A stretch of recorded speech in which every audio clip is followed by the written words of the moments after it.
speed boy. Strike on, come face the lucky man. What can I say is beau, reste à ta place. Quand je dis que c'était la dèche sur la dernière saison. Gas, gas, gas, I'm gonna step on the gas tonight, the fight to be the winner. Bonne chose de faite.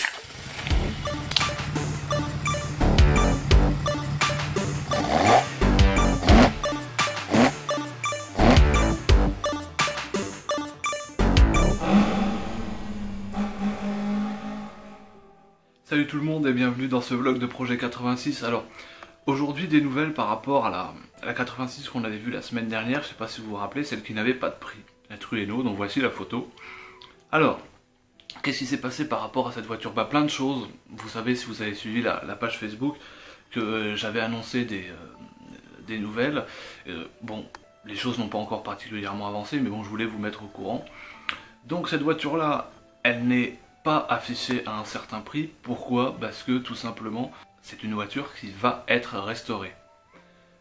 Alors vous allez me dire ouais mais elle est très belle. Alors oui, mais il faut savoir que je me suis renseigné sur ce garage là, donc qui s'appelle T-Valley, donc la vallée du thé, ne me demandez pas pourquoi. C'est un garage qui est spécialisé dans la restauration de voitures d'exception. Donc on voit leur garage, il y a des Yakosuka, pas qu'une, il y en a 2-3, S30Z pareil, 3-4. AE86 principalement. C'est des mecs qui font un travail de malade, vraiment du très gros travail.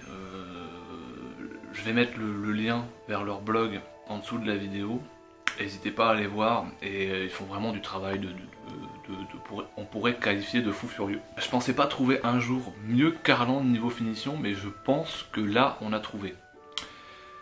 Cependant il n'y a pas deux conditions, mais bon, on a le prix de la voiture finie, c'est 3 500 000 yens.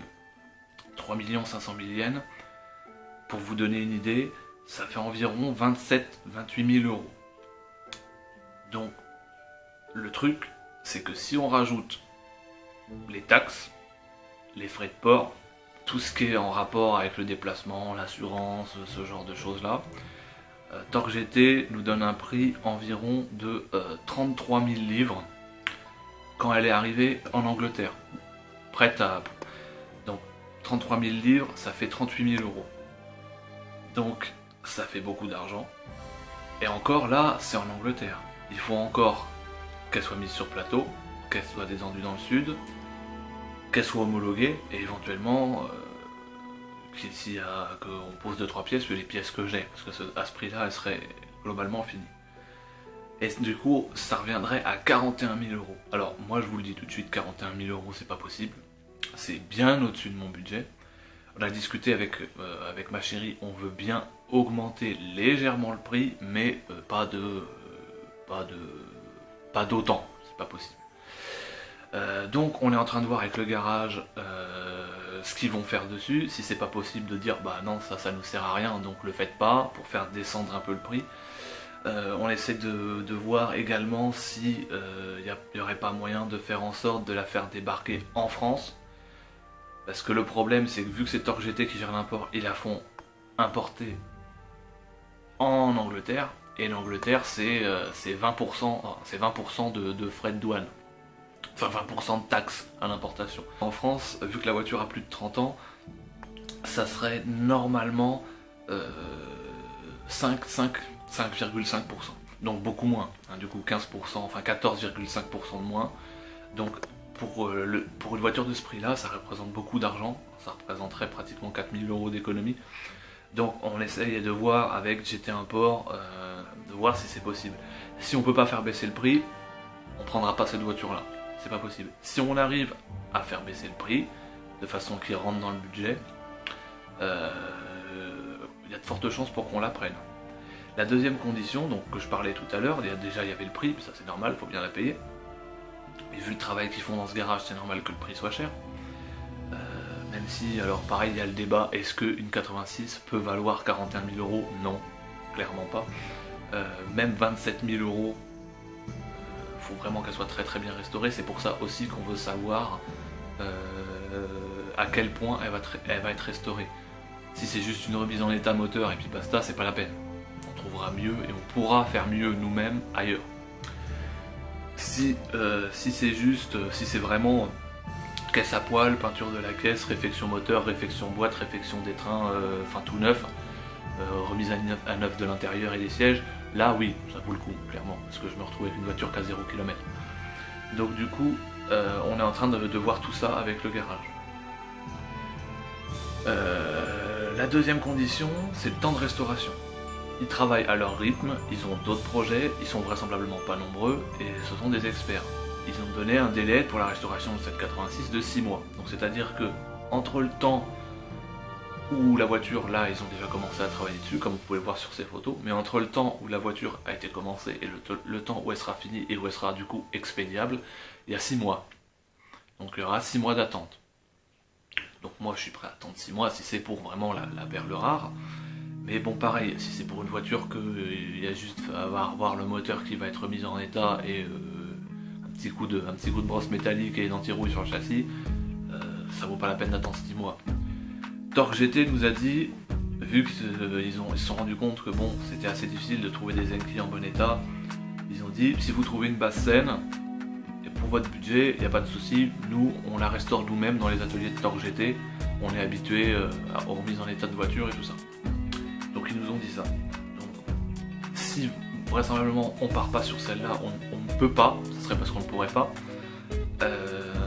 on pourrait éventuellement se rabattre sur une bonne base pour la faire restaurer entre guillemets par Torque GT. Donc voilà, on en est là à ce moment-là. En ce moment, on en est là. Donc c'est à peu près tout pour le moment. Comme vous pouvez le voir, j'ai reçu des posters d'Initial D, j'ai reçu également du Japon quelques trucs. Je vais vous montrer si la caméra veut bien faire le focus sur moi. 2 hours later. Voilà, merci. Non, parce que depuis que j'ai mis des posters, la caméra, il n'y a rien à faire. Hein. Elle fait le focus sur Takumi. Hein. Moi, j'en ai rien à battre. Hein. Takumi, lui, il a tout l'autofocus qu'il veut. Moi, je suis au plein centre de la caméra, il n'y a pas de souci. Il va vraiment falloir que je m'achète une autre caméra. Ou si vous avez des remontées par rapport à des caméras qui sont parfaites pour ce que je fais ou tout ça, des caméras HD de préférence, pas trop grosses, peut-être même une GoPro, hein, que je puisse faire ça sans avoir à devoir faire le bitbokeh devant l'écran pour pouvoir gérer l'autofocus parce que c'est Takumi qui a toute l'attention de la caméra. Ça serait cool, puis ça permettrait de vous éviter de voir flou. Donc du coup on va profiter des bonnes grâces de la caméra. J'ai reçu des CD Initial D, comme vous pouvez le voir. J'ai reçu le Non-Stop Selection D. J'ai reçu le Final Stage Selection. Le Final Best Collection. C'est des trucs qui sont indisponibles en Europe, hein, tout simplement. Et mes deux petits préférés, parce qu'ils sont beaucoup plus vieux et que je préfère le vieil Eurobeat, c'est le Super Eurobeat Initial B for Stage D Selection Stop Selection, enfin des super noms de compile. Voilà. Et mon préféré, qui est hyper vieux, c'est Super Eurobeat Present Initial D Non-Stop Selection Second Stage, donc c'est celui-là du second stage, avec des chansons comme Station to Station, Don't You Forget About My Love, Take My Soul, Speed Speed Boy, vraiment les premières chansons Eurobeat qu'on a sur Initial D. Et je vais me retirer de ce cadre avant que je ne pète la caméra et son autofocus de merde à coup de batte de baseball, et je vous dis à la prochaine, salut!